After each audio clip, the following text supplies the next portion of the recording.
Hey, what's up, Solar family? It's James here. Hopefully you're doing amazing. And in this video, I want to go over the two types of solar reps, right? And it doesn't matter what or which type you fall in, right? You're going to do amazing. But I honestly feel the only way you get better, especially in, closing solar deals, right, to increase your conversion rate, is you need to identify first, what is my style, right? What type of closer am I? And again, it doesn't matter which category you fall in, right? You'll do amazing in any category. But before I dive into it, if you're looking to get into solar or you want to sell solar virtually online at home in your pajamas, or maybe you're a roofing or a HVAC home improvement contractor, make sure you book your free solar strategy call. We'll love to point you in the right direction. Other than that, let me go ahead and dive right into it.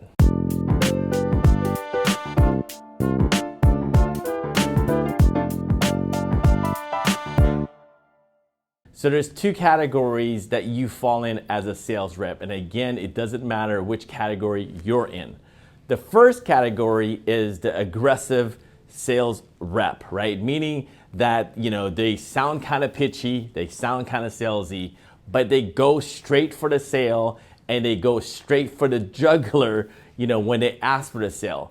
And what you're gonna see with this type of sales type is you're gonna see a lot of closes, right, on the board, but you're also gonna see a lot of cancellation because this closer is a good convincer. They're able to convince the homeowner, hey, this is the best thing since sliced bread. They're more aggressive in the back end to ask for the sale. It's one of those things that, hey, I'm not leaving until you sign all the paperwork. Even though this particular type of sales works and they get a lot of numbers and sales on the board, again, there's also a high number in cancellation. The second category is you're more passive, meaning that you have a very good way to build the know, like, and trust. You educate the homeowners really well. The homeowners love you, but when it comes down to the sale, not like the aggressive closer, right? You kind of go roundabout way to ask for the sale. You're not as aggressive. You don't go for the jugular, right? You don't really push to get the homeowner to move forward to the next step. But I honestly feel that it doesn't matter which category you fall in, whether you're super aggressive or you're super passive, right? I'm not telling you to be passive aggressive. It doesn't matter which category you're in. You just need to identify first, what is my category, right? For example, if I'm more passive, I need to work on being a little more aggressive in the back end. Or vice versa, if I'm more salesy, I'm more aggressive, I really need to work on educating the homeowner first, building the know, like, and trust, and from there, go for the kill, right? Because what happens is, if you're too aggressive or you're too passive, you're losing out on a lot more sales, right? You're decreasing your conversion rate. Or when you're more aggressive, you're getting more sales, but you're losing them in the back end, right? So what you need to do is have a combination of the two, right? So I honestly feel if you're more aggressive, make sure you tone it down a bit, build more rapport in the back end, right? Because I noticed that more aggressive closers, they don't want to, build rapport.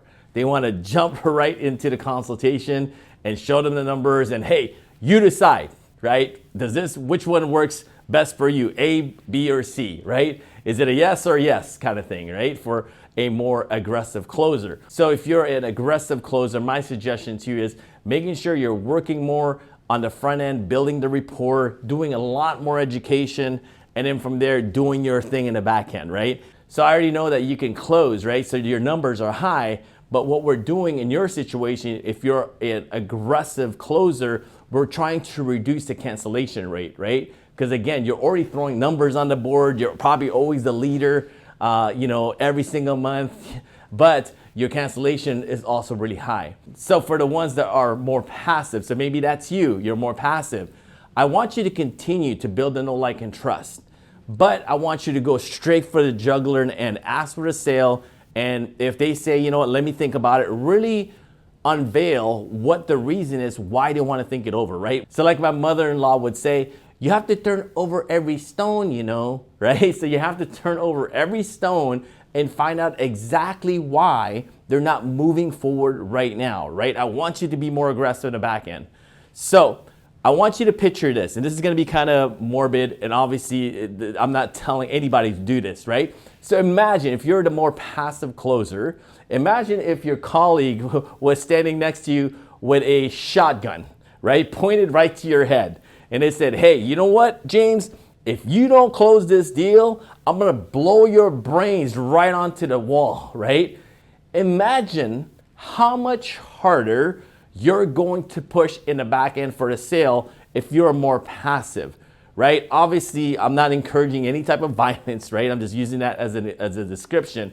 And I want you to be more aggressive, especially if you're more passive. You can't just be a little bit more aggressive in the back end. You have to be a lot more aggressive in the back end so your close rate will start increasing. Even though the passive closer isn't closing too many deals, the great thing is if you're a passive closer, and you probably see this for yourself, you're probably pulling the job all the way through, right? You don't have such high cancellation rate as the aggressive closer.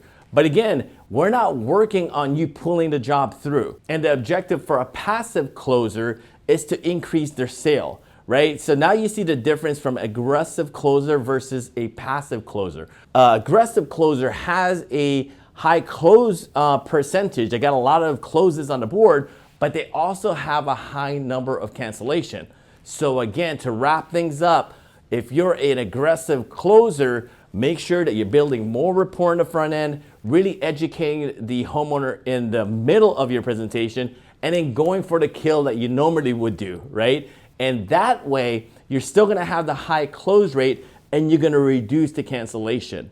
For those that are more passive, I want you to continue to build the know, like, and trust because the homeowner knows you, loves you, trusts you, but I want you to go straight for the jugular, just like the aggressive closer, right? So even though you're pulling the jobs all the way through, you have a high pull-through rate, we also now want to increase your close rate as well, right? So hopefully that makes sense. So if you want to dive in deeper, you want to get in the solar industry, or you want to sell deals virtually online, or maybe you're a roofing contractor, home improvement contractor, make sure you book your free solar strategy call. It's gonna be a pop-up right above this video. Book your call. Other than that, do me a favor, hit the like notification and subscribe to the channel as well so you get all my updated tips and tricks when I release them.